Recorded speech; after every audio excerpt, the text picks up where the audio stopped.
Myanmar junta शासन और विद्रोही गोष्ठी मध्य जोरदार संघर्ष होईछि।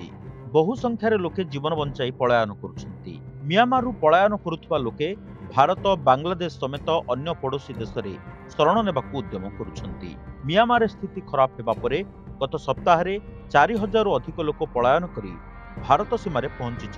घंच जंगल रास्तार सीमा पार करी सेमाने भारत आसुछन्ति। फल सीमावर्ती अंचल स्थिति उत्तेजनापूर्ण रही। पूर्व मिजोराम 30,000 अधिक मियांमार शरणार्थी रही। अधिक संख्यार मियांमारु लोक आसीथिले स्थिति अणायत्त होई पारे।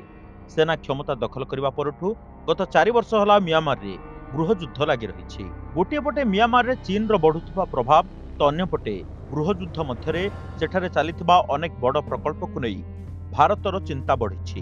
स्वाधीनता परठारु मियांमार रे अधिक समय सेनार शासन रही।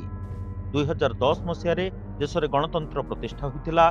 तेबे 2021 सेना गणतांत्रिक सरकार को क्षमताच्युत करथिला।